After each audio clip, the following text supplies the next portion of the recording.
अच्छा। और नरेंद्र मोदी वो जो कहता है रोटी खाओ या गोली खाओ, और वो इंडिया एरोगेंस दिखाना चाह रहा है, this is what they are doing now. Israel उधर कर रहा है, ये इंडियंस इधर कर रहे हैं। कि इजराइल इंडिया नेक्सस जो है, this is a very dangerous nexus. Operation Sindoor is not over. Israel और इंडिया मिलके एयर स्ट्राइक की प्लानिंग कर रहे हैं। तो खतरनाक पोजीशन हमने क्रिएट कर रखी है, जहां एयरक्राफ्ट कैरियर खड़ा हुआ है, जहां पनडुब्बीज खड़ी हुई हैं, न्यूक्लियर पनडुब्बीज खड़ी हुई हैं। इसके क्या रिजल्ट्स होंगे? इसको तो यार, ये- काउंटर प्रोडक्टिव कह रहे हैं। ब्राह्मोस या राफेल और ये जहाज जो थे ये इनविंसिबल समझे जाते। अभी ऑपरेशन सिंदूर की बार बार कही जाती है कि नहीं खत्म, नहीं खत्म। क्यों नहीं खत्म भाई?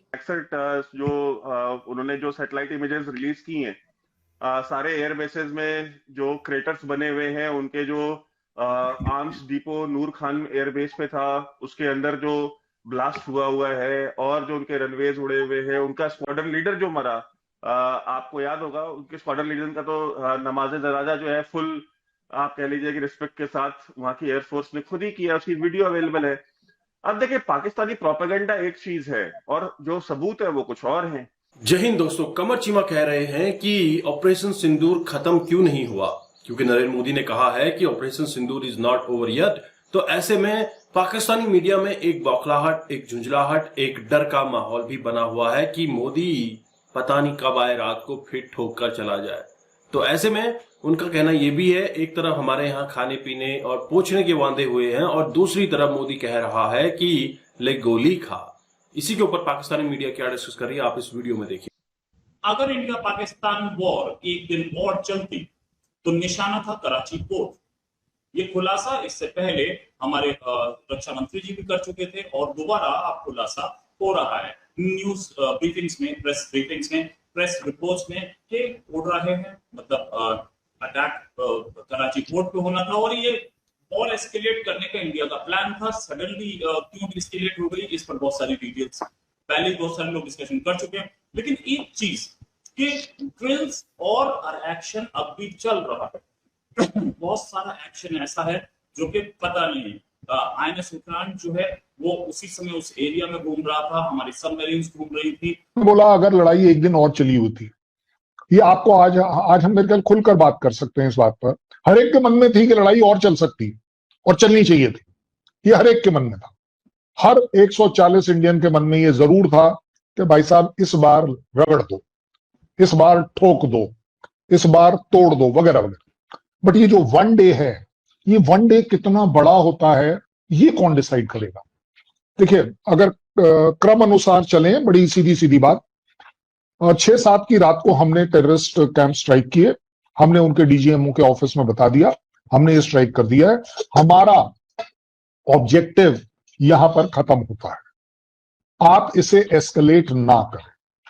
सीधी सीधी बात। दैट मीन्स हमारे दिल में कहीं कोई एस्केलेशन का कोई विचार नहीं था। प्रिपरेशन थी, प्रिपरेशन तो 22 तारीख से चल रही थी, किसको नहीं पता है, ये तो 22 तारीख से चल रहा है। लेकिन 6-7 की रात को एक क्लियर कट ऑफिशियल मैसेज है हमारे पास, जिसमें यह कहा गया कि हमने अपने ऑब्जेक्टिव अचीव कर लिए हैं, हम इससे आगे इसको एस्केलेट नहीं करेंगे, हम नहीं करेंगे।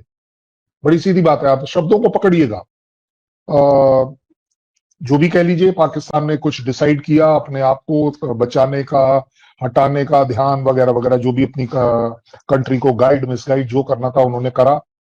उसके बदले में, उस सो कॉल्ड एस्केलेशन के बदले में अब हमने रिस्पॉन्स किया। उनका एस्केलेशन विफल रहा, हमारा एस्केलेशन का जवाब सफल रहा। तभी आप देख रहे हैं कि क्या हुआ क्या नहीं हुआ। अब आ गई बात कि 10 तारीख को अगर फिर से पाकिस्तान किसी बड़े मंसूबे के तौर पर करने की कुछ कोशिश करता, तो जायज बात है कि हम भी उस बात के लिए तैयार थे कि पाकिस्तान वो टेढ़ी पूंछ है कुत्ते की जो सीधी नहीं होती है, तो इसकी तैयारी तो करनी पड़ेगी। और वैसे भी हम 365 दिन तैयारी करते हैं। सो ज्यादा बड़ी बात आ गई, ये जो एक दिन है सर, ये एक्चुअली एक दिन पर रुकता नहीं, आप मान लीजिए। फिर ये एक का अगला दिन होता, फिर उसका अगला दिन होता, उसका फिर पिछला दिन होता, उसके बाद कोई और दिन होता। उसमें कहां तक जाकर हम स्ट्राइक करते, 11, 12, 13, 14, 15, 17, 18, 20, 22, और अल्टीमेटली उनके पास 40 एयरफील्ड हैं। क्या हम 40 को डिस्ट्रॉय करते नहीं करते? क्योंकि एम तो यही रहता कि सारे के सारे एयरफील्ड नाकाम कर दिए जाएं, जिससे कि इनकी जो ब्लैकमेल या जो न्यूक्लियर ब्लफ है वो टेक ऑफ ना कर पाए। बड़ी सीधी बात है, 4, 6, 8, 10, 12 घंटे के लिए उतना ही बहुत होता है, उतने में हम अपनी कार्रवाई पूरी कर लें।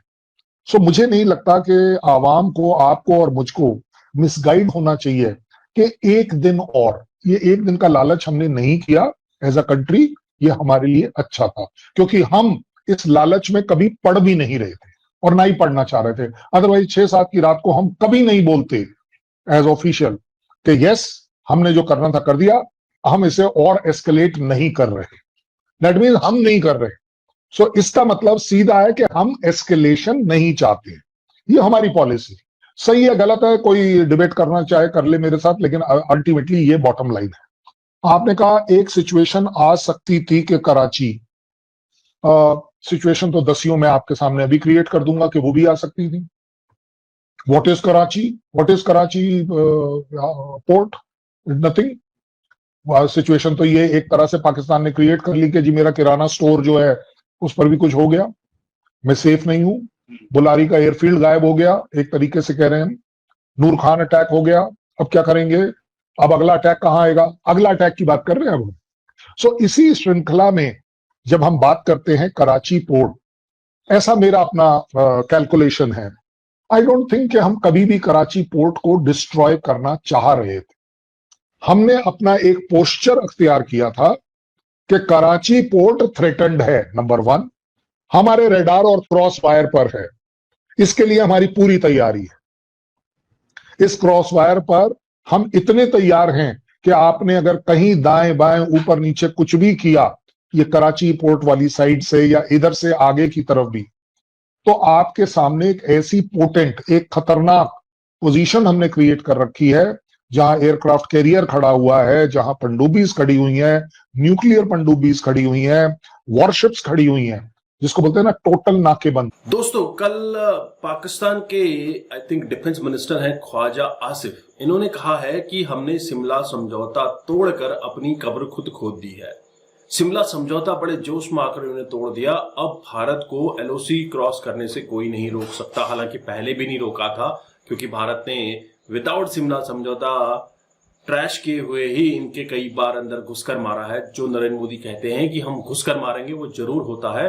तो इसी वजह से नरेंद्र मोदी के कहने पर कि ऑपरेशन सिंदूर अभी ओवर नहीं हुआ है, पाकिस्तान में डर बना हुआ है, और ये डर अच्छा लगता है, बना रहना चाहिए, क्योंकि पाकिस्तानियों ने जो इतने वर्षों तक भारत में आतंक फैलाया है, और लगभग 1947 से लेकर अभी तक भारत ने 20,000 अपने नागरिक खोए हैं, और इन नागरिकों की भरपाई कौन करेगा? दोस्तों, पाकिस्तान में ये डर बना रहना चाहिए। आप क्या सोचते हैं, जरूर कमेंट कीजिए।